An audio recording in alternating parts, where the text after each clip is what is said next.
All right, we're living in the kitchen. I have traded duties. I'm not the co-host right now. I am the good vibe technician. That's a bartender in layman's terms. So today we're gonna make the Freedom Berry Punch. Now, typically you use blueberries, but this is 4th of July, so they're Freedom Berries today. Of course. So to start it out, we're gonna muddle up our lemons. And so I typically like to do that one at a time. Get in there and smash them all up real good. Is this a drink that you make often? I do. This one's pretty regular. So then I like to get these out of here because if you leave them in there, what ends up happening is it clogs it all up when you're trying to strain everything out. And we don't want to do that. We're trying to be a little cool on time too. So you keep muddling up your stuff here. As we muddle this up, the cool thing about it is it releases all the little oils and stuff that I can smell it too, from the lemon. So grab this guy out here. Be extra careful, guys. Now you don't necessarily have to pull these things out, but like it's just easier out down there. Boop. Our little Freedom Berries, aka blueberries. And a little tip for people too, if for some reason your lemon is like hard to squeeze the juice, I've heard that if you roll it on the counter first. Absolutely right. Yep. So if you then cut it. Yeah, and you can do that with pretty much any of your fruit. So like lemon, lime, oranges, any of those things. If you roll it really good like that, it'll break it up. Absolutely, it gets it nice and juicy. So we've got all of our stuff in there. It's been muddled. So now it's time to put it in our boozes. So we use a little vodka. Okay. And so we're going to use 2 of the big tops, right? So that's going to end up being 3 ounces of vodka. It's 1.5.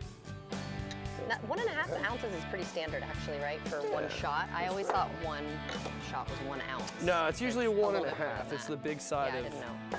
And then we go with the Saint Germain. And you don't have to necessarily use Saint Germain. You can use any elderflower liqueur. I was going to say, what is Saint Germain? I've heard of it. That's the point. So there's like off-brands, things like that. Saint Germain is my favorite though. So that's 1 ounce? That's just 1 ounce. Okay. So you just do whoop, whoop. So it's 2 to 1, right? So we take this, then we get our ice in there. Because we're gonna shake it up. We wanna bruise the ice and get it to crack. So shake them up, shake them up. And there is a reason that people shake. That's right. Yeah, because you want to break up the ice and you want to have all those crystals and stuff in there. So if you don't want that, you would stir it and that would keep the ice from bruising, as they say.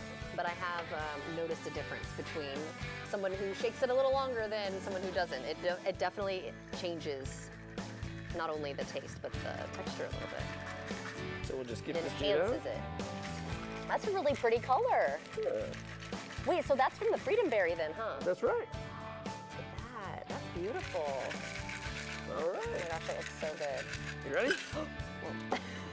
Here's for you. All right, cheers. Happy 4th of July. Happy 4th of July. Oh yeah, that's nice. Yeah, nice and light. Very smooth. And I was wondering too, with the 3 ounces of vodka. But no, but you have the lemon in there. Mocktails if they wanted to with some club soda. And something that I'm bringing to the table today. All right.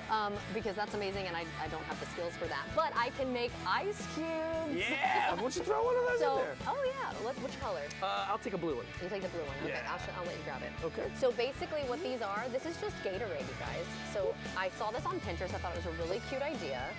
And you can just freeze them and put them in any drink you like. Love it. Cute, right? Yeah. And then if you see the strawberries over here, I was able to dip them into white chocolate and some sprinkles, just something else cute. You can add some, now.